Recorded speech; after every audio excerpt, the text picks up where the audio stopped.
GK with એમમાં હું અરવિંદ મકવાણા આપ સૌનું સ્વાગત કરું છું. મિત્રો, આજના વિડીયોમાં આપણે ભારતનું બંધારણના મોસ્ટ આઈએમપી 100 પ્રશ્નો જોઈશું કે જે પરીક્ષાઓમાં વારંવાર પૂછાતા પ્રશ્નો છે અને નીચે આપેલી બધી જ પરીક્ષાઓ માટે ખૂબ જ મોસ્ટ આઈએમપી રહેશે. એનો આ પાર્ટ 6 છે. આની પહેલાં 5 પાર્ટ અપલોડ થયેલા છે. જોવાના બાકી હોય તો એ પણ જોઈ લેજો. પાઠ્યપુસ્તક આધારિત આપણે આ પ્રશ્નો લીધેલા છે અને લાસ્ટમાં તમારી ટેસ્ટ પણ લેવામાં આવશે. તો વિડીયો વ્યવસ્થિત જોવો અને ટેસ્ટ આપી તમે તમારું નોલેજ પણ વધારી શકો છો. ભારતનું ચૂંટણી પંચ પોતાના ચૂંટણી કાર્ય બદલ કોને જવાબદાર છે? રાષ્ટ્રપતિને જવાબદાર છે. કયા કાર્યાલયની સ્થાપના વિશે ભારતીય બંધારણમાં જોગવાઈ નથી? આયોજન પંચની કોઈ પણ જોગવાઈ બંધારણમાં આપેલી નથી. સંસદને અનન્ય ભાગ કયો છે? સંસદનો અનન્ય ભાગ કયો નથી? ઉપરાષ્ટ્રપતિ છે તે સંસદનો અનન્ય ભાગ નથી. કેમ કે સંસદ શબ્દની અંદર કોનો સમાવેશ થાય છે? તો લોકસભાનો સમાવેશ થાય છે, રાજ્યસભાનો સમાવેશ થાય છે અને રાષ્ટ્રપતિનો સમાવેશ થાય છે. તો આ ત્રણ વ્યક્તિ છે એ જ સંસદની અંદર આવી શકે. લોકસભા, રાજ્યસભા અને રાષ્ટ્રપતિ. ઉપરાષ્ટ્રપતિનો સમાવેશ થતો નથી. ભારતનું બંધારણ વિશ્વમાં ખાલી જગ્યા સૌથી મોટું બંધારણ છે, સૌથી લાંબુ બંધારણ પણ કહી શકો તમે. ભારતનો રાષ્ટ્રીય નારો કયો છે? જય હિન્દ ભારતનો રાષ્ટ્રીય નારો છે. ભારતીય બંધારણમાં કઈ કલમ પ્રેસની સ્વતંત્રતા સાથે સંબંધિત છે? કલમ 19 પ્રેસની સ્વતંત્રતા. ડૉક્ટર આંબેડકરે બંધારણના કયા અધિકારને બંધારણનો આત્મા કહ્યો છે? સમાનતાનો અધિકાર. કયા બંધારણ સુધારા દ્વારા બંધારણને સુધારવા માટે જોગવાઈ કરી છે? તો 24મો બંધારણીય સુધારો છે, તેમાં બંધારણને સુધારવા માટેની જોગવાઈ થયેલી છે. સ્થાનિક સ્વરાજ્યની સંસ્થાઓમાં મહિલાઓનું પ્રતિનિધિત્વ કેટલા ટકા કરવામાં આવ્યું છે? 33% કરવામાં આવ્યું છે. સ્થાનિક સ્વરાજ્યની સંસ્થાઓની ચૂંટણીમાં ઉમેદવારી કરવાની ઉંમર કેટલા વર્ષની છે? 21 વર્ષની છે. આપણે જે આગળનો પ્રશ્ન જોયો 33%, આપણે ગુજરાતમાં 50% કરી દીધેલું છે અને બીજા રાજ્યોની વાત કરીએ તો ત્યાં 33% છે. ભારતના રાષ્ટ્રધ્વજમાં લીલો રંગ એ શેનું પ્રતીક છે? પ્રગતિનું પ્રતીક છે. ભારતના રાષ્ટ્રીય ધ્વજમાં કેસરી રંગ અને સફેદ રંગ શું સૂચવે છે? બલિદાન, ત્યાગ અને શાંતિ સૂચવે છે કેસરી અને સફેદ રંગ. કયા દિવસે રાષ્ટ્રપતિ રાષ્ટ્રને પ્રજાજોગ સંદેશ આપે છે? 26મી જાન્યુઆરીની પૂર્વ સંધ્યાએ રાષ્ટ્રપતિ છે તે રાષ્ટ્રને પ્રજાજોગ સંદેશ આપે છે. કયા દિવસે રાષ્ટ્રપતિ લશ્કરના બધા જ સાધનોની સલામી ઝીલે છે? 26મી જાન્યુઆરીએ. કયા દિવસે વડાપ્રધાન રાષ્ટ્રને રાષ્ટ્રજોગ સંદેશ આપે છે? 15મી ઓગસ્ટ. યાદ રાખજો, 26મી જાન્યુઆરી હોય તો રાષ્ટ્રપતિને સલામી આપવાની હોય અને ભાષણ પણ રાષ્ટ્રપતિ છે તે કરતા હોય છે. જ્યારે 15મી ઓગસ્ટ હોય ત્યારે વડાપ્રધાન છે તે રાષ્ટ્રજોગ સંદેશ આપે છે. ભારતનું ઝંડા ગીત કયું છે? વિજય વિશ્વ તિરંગા પ્યારા ઝંડા ઊંચા રહે હમારા. ભારતનું ઝંડા ગીત છે, યાદ રાખજો. દિલ્હીમાં ધ્વજવંદન ક્યાં થાય છે? લાલ કિલ્લા પર થાય છે 26મી જાન્યુઆરી અને 15મી ઓગસ્ટના રોજ. કયું રાજ્ય ભાગ એની કક્ષામાં આવે છે? મધ્યપ્રદેશ ભાગ એની કક્ષામાં આવે છે. બંધારણ પ્રમાણે કેટલી કેટેગરીમાં રાજ્યોને વહેંચેલા છે? 3 કેટેગરીમાં વહેંચેલા છે. કયા સચિવે ભારતના રાજ્યોને એક કરવામાં મદદ કરી હતી? વી કૃષ્ણ મેનન. કેન્દ્રશાસિત પ્રદેશોમાં સત્તા પરિવર્તન માટે કોણ જવાબદાર છે? રાષ્ટ્રપતિ જવાબદાર છે. ભાષાવાર રાજ્યોની પુનર્રચના માટે કઈ સમિતિ નીમવામાં આવી હતી? ઘણી વખત પૂછાયેલો પ્રશ્ન છે. ન્યાયમૂર્તિ એસ.કે. ધર સમિતિ. એસ.કે. ધર સમિતિ ખાસ યાદ રાખજો. ભાષાવાર રાજ્યોની પુનર્રચના માટેની આ સમિતિ હતી. કયું રાજ્ય ભાગ બીની કક્ષામાં આવે છે? રાજસ્થાન ભાગ બીમાં આવે છે. કયા કેન્દ્રશાસિત પ્રદેશો પોર્ટુગીઝો પાસેથી મેળવ્યા? ગોવા, દમણ અને દીવ. ભારતીય સંઘ રાજ્યોમાં છેલ્લે જોડાયેલું રાજ્ય કયું છે? ગોવા સૌથી છેલ્લે જોડાયેલું છે. તેલંગાણા છે તે સૌથી છેલ્લે બનેલું રાજ્ય છે અને આ જોડાયેલું છે. બંનેમાં ડિફરન્સ છે, યાદ રાખજો. રાજ્યો અને કેન્દ્ર વચ્ચે સત્તાની વહેંચણી કેવી રીતે કરવામાં આવી છે? સત્તાની 3 યાદીમાં વહેંચણી કરવામાં આવી છે. કેન્દ્ર યાદી, રાજ્ય યાદી અને સંયુક્ત યાદી. ભારતીય બંધારણના કયા ભાગમાં પંચાયતી રાજના વિકાસ પર બળ આપવામાં આવ્યું છે? રાજ્યમાં નીતિ નિર્દેશક તત્વો. રાજ્યના નીતિ નિર્દેશક તત્વોમાં પંચાયતી રાજના વિકાસ પર બળ આપવામાં આવેલું છે. ઇન્ટરનેશનલ મોનિટરી ફંડનું વડું મથક ક્યાં છે? તો આઈએમએફ. આઈએમએફનું પૂરું નામ પણ પૂછાય છે, ખાસ યાદ રાખી લેજો. ઇન્ટરનેશનલ મોનિટરી ફંડ અને તેનું વડું મથક છે બર્નમાં. ભારતમાં કેન્દ્ર સરકાર અને રાજ્ય સરકાર સત્તાઓ કોની પાસેથી મેળવે છે? બંધારણ પાસેથી સત્તાઓ મેળવે છે. બંધારણમાં બધો ઉલ્લેખ આપેલો છે. બંધારણમાં આપેલ સાંસ્કૃતિક અને શૈક્ષણિક અધિકારોનો હેતુ શું છે? લઘુમતીઓની સંસ્કૃતિને વિકસાવવી તેનો હેતુ છે. રાષ્ટ્રપતિના પગારની આવક આવકવેરામાં ગણાય છે? હા, આવકવેરામાં ગણાય છે. રાષ્ટ્રપતિ વીટો પાવરનો ઉપયોગ નીચેનામાંથી કયા ખરડામાં કરી શકે છે? માત્ર બિન નાણાકીય ખરડો હોય તેમાં વીટો પાવર વાપરી શકે, કેમ કે નાણાકીય ખરડો હોય તો તેની પ્રથમ અનુમતિ લેવી પડે છે. ખરડો પસાર કર્યા પહેલાં અનુમતિ લેવી પડે રાષ્ટ્રપતિની. ભારતના રાષ્ટ્રપતિને ખાલી જગ્યા સંસદના બંને ગૃહોને સંયુક્ત રીતે અથવા તો અલગ રીતે સંબોધવાનો અધિકાર છે. સંસદનું સત્ર ચાલુ ન હોય ત્યારે રાષ્ટ્રપતિ કેવી રીતે વટહુકમ બહાર પાડી શકે છે? પ્રધાનમંડળની સંમતિથી બહાર પાડી શકે છે. રાષ્ટ્રપતિને મળેલા કટોકટી વખતના અધિકારો એ ભારતીય બંધારણમાં દગો છે. આમ કોણે કહ્યું હતું? કે.એમ. નામ્બિયારે આમ કહ્યું હતું. રાજ્ય નીતિ નિર્દેશક તત્વોનો મૂળભૂત હેતુ શું છે? કલ્યાણ રાજ્યનો ખ્યાલ વિકસાવવાનો. રાષ્ટ્રપતિ કટોકટી ક્યારે જાહેર કરી શકે છે?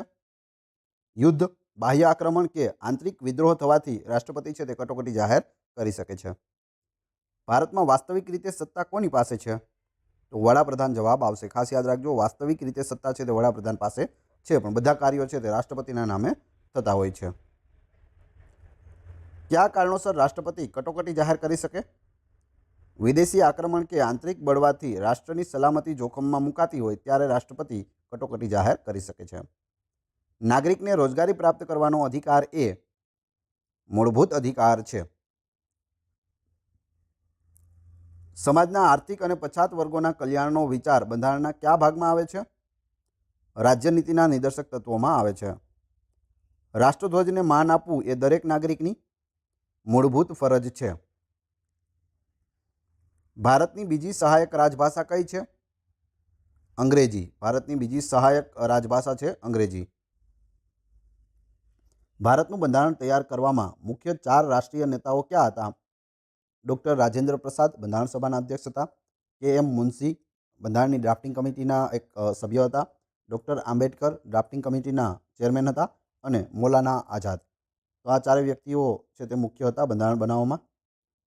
બંધારણ માન્ય 22 ભાષાઓમાં 3 ભાષાઓ એવી છે કે જે કોઈ રાજ્યની સરકારી ભાષા નથી. આ 3 ભાષાઓ કઈ છે? સંસ્કૃત, સિંધી અને કાશ્મીરી. વિશ્વ બેંકની સ્થાપના કઈ સાલમાં થઈ હતી?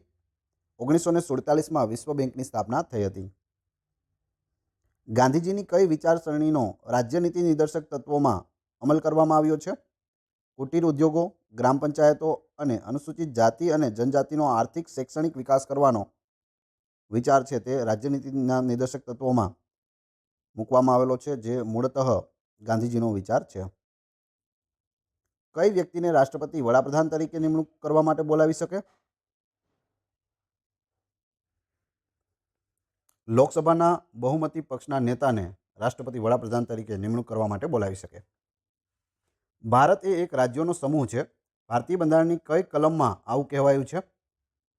તો પ્રથમ કલમમાં જ અનુચ્છેદ 1માં જ આ કીધેલું છે કે ભારત એ એક રાજ્યોનો સમૂહ છે, એટલે ભારતને આપણે સંઘ કહીએ છીએ. જન્મ મરણની નોંધણી કરવી તે નગરપાલિકાનું ખાલી જગ્યા કાર્ય છે. ફરજિયાત કાર્ય છે. કેવું છે? ફરજિયાત. વાર્ષિક બજેટ સંસદમાં કઈ તારીખે રજૂ કરવામાં આવે છે? 28 ફેબ્રુઆરીના રોજ રજૂ કરવામાં આવે છે. ફેબ્રુઆરી મહિનાનો છેલ્લો દિવસ. જ્યારે વડાપ્રધાન રાજીનામું આપે છે ત્યારે મંત્રીમંડળને રાજીનામું આપવું ફરજિયાત છે? ખૂબ જ અગત્યનો પ્રશ્ન છે, વિચારવાનો પ્રશ્ન છે. પ્રધાનમંત્રી રાજીનામું આપી દે તો એનું જે મંત્રીમંડળ હોય તે બધાને એક એકને રાજીનામું આપવું પડે કે શું થાય? તો જવાબ આવશે મંત્રીમંડળ આપોઆપ વિસર્જન થઈ જાય છે. કોઈને રાજીનામું આપવું પડતું નથી.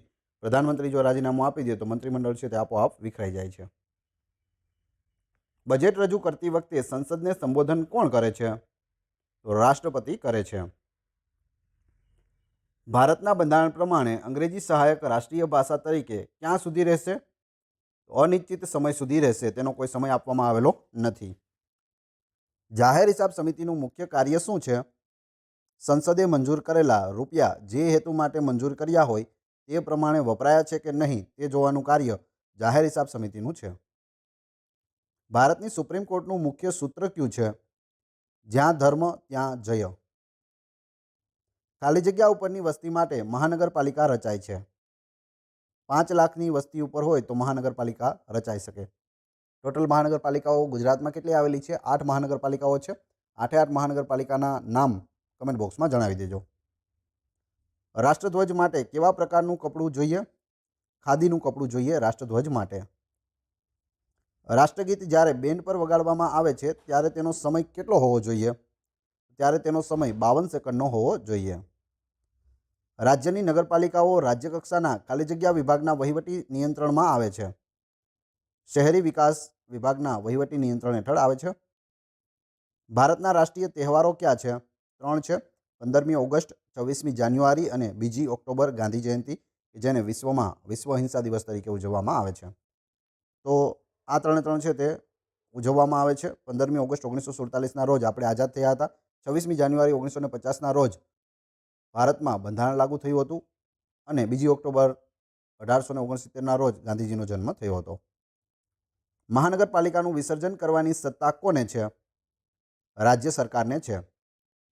નીતિપંચના અધ્યક્ષ કોણ બને છે? વડાપ્રધાન બને છે. નીતિપંચના અધ્યક્ષ કોણ હોય? વડાપ્રધાન જે હોય તે હોય. નાણાં પંચના અધ્યક્ષ અને સભ્યોની લાયકાત કોણ નક્કી કરે છે? રાષ્ટ્રપતિ નક્કી કરે છે અને તેની નિમણૂક પણ રાષ્ટ્રપતિ જ કરે છે. કયા રાજ્યમાં રાષ્ટ્રપતિ શાસન વધુ લાંબા સમય સુધી રહ્યું હતું? પંજાબમાં. રાજ્યમાં બોર્ડ અને નિગમોમાં દર વર્ષે ચેરમેનની નિમણૂક કોણ કરે છે? મુખ્યપ્રધાન કરે છે, એટલે કે મુખ્યમંત્રી કરે છે. વિશ્વ બેંકનો મુખ્ય ઉદ્દેશ શું છે? સંયુક્ત રાષ્ટ્રોના સભ્ય દેશોને તેમના આર્થિક પુનઃનિર્માણ અને વિકાસ માટે નાણાકીય સહાય આપવી તે વિશ્વ બેંકનો મુખ્ય ઉદ્દેશ છે. રાજ્યમાં સંસદીય સચિવોની નિમણૂક કોણ કરે છે? મુખ્યમંત્રી કરે છે. ભારતમાં શિક્ષણ કયા ખાતા નીચે આવે છે? તો શિક્ષણ ખાતા નીચે આવે છે. પ્રથમ કયા ખાતા નીચે આવતું હતું? માનવ સંસાધન ખાતા નીચે આવતું હતું, પણ હાલ શિક્ષણ ખાતું અલગથી બનાવી દેવામાં આવેલું છે અને શિક્ષણ ખાતા નીચે શિક્ષણ આવે છે. પોલીસ વિભાગ કયા ખાતા નીચે આવે છે? તો ગૃહ ખાતા નીચે આવે છે પોલીસ વિભાગ. લશ્કરી ત્રણેય સેના કયા ખાતા નીચે કામ કરે છે? સંરક્ષણ ખાતા નીચે કામ કરે છે. ભારતના બંધારણમાં અસ્પૃશ્યતાના ઉલ્લેખ માટે દંડનીય ગુનો જાહેર કર્યો છે. આ વાત કઈ કલમમાં છે? કલમ 17માં. જે ગામની વસ્તી ખાલી જગ્યાથી વધુ હોય ત્યાં નગરપાલિકા રચાય છે. 25,000થી વધુ હોય ત્યાં નગરપાલિકાની રચના થાય છે. ભારતના બંધારણમાં કઈ કલમમાં અનુસૂચિત જાતિ અને જનજાતિની સુરક્ષા માટેની જોગવાઈ છે? કલમ 29માં. ભારતના બંધારણમાં કેટલામાં સુધારા દ્વારા અનુસૂચિત જાતિ અને જનજાતિની નોકરીની અનામતોમાં 10 વર્ષ માટે વધારો કરવામાં આવ્યો છે? 68મો. 1986માં કયો ખરડો પસાર થયો હતો? મુસ્લિમ મહિલા ખરડો પસાર થયો હતો. અનુસૂચિત જાતિ અને જનજાતિના કલ્યાણ માટે કયું મંત્રાલય કામ કરે છે? કલ્યાણ મંત્રાલય કામ કરે છે. પ્રજાસત્તાક એટલે એવી રાજવ્યવસ્થા કે જેમાં આખરી સત્તા લોકો પાસે હોય. કોઈપણ બાબત અંગે કોઈ કાયદો ઘડવાની સત્તા કોની પાસે છે? સંસદને છે. મુસ્લિમ મહિલાને છૂટાછેડા વખતે સંરક્ષણ આપવું તેવો ખરડો કયા કેસના વિવાદમાં થયો? શાહબાનુ કેસના વિવાદમાં થયો હતો. વિવાદાસ્પદ બાબત અંગે સરકારશ્રી દ્વારા પ્રકાશિત થતા મૂળ સ્વરૂપના પુરાવા અંગેની પુસ્તિકા કે પત્રને શું કહેવામાં આવે છે? શ્વેતપત્ર કહેવામાં આવે છે. NAM નામ સંગઠન એ શું સૂચવે છે? Non aligned movement. હિન્દુ વિવાહ કાયદામાં સ્ત્રીઓના કલ્યાણની દિશામાં એક મહત્વપૂર્ણ કાયદો કઈ સાલમાં પસાર થયો? 1955માં. સંયુક્ત રાષ્ટ્રોનું સભ્યપદ સામાન્ય સભામાં કેટલી બહુમતીથી પ્રાપ્ત થાય છે? 2/3 બહુમતીથી પ્રાપ્ત થાય છે. તાકીદની બાબત અંગે ચર્ચા કરવા પ્રશ્નોત્તરીના સમય પછી સભ્યશ્રી દ્વારા રજૂ કરવામાં આવતી દરખાસ્ત કયા નામે ઓળખાય છે? સભા મોકૂફીની દરખાસ્ત તરીકે ઓળખાય છે. ભારતમાં પંચવર્ષીય યોજનાઓ કોણ ઘડે છે? આયોજન પંચ એટલે કે નીતિ પંચ છે તે ઘડે છે. આયોજન પંચ હતું તેનું નીતિ પંચ કરી દેવામાં આવેલું છે. સભાગૃહમાં પ્રધાનશ્રી દ્વારા રજૂ કરવામાં આવેલી બાબતમાં હકીકતને ઢાંકવાનો પ્રયત્ન જણાતા સભ્ય તરફથી રજૂ કરવામાં આવતી દરખાસ્ત કયા નામે ઓળખાય છે? વિશેષાધિકાર દરખાસ્ત તરીકે ઓળખાય છે.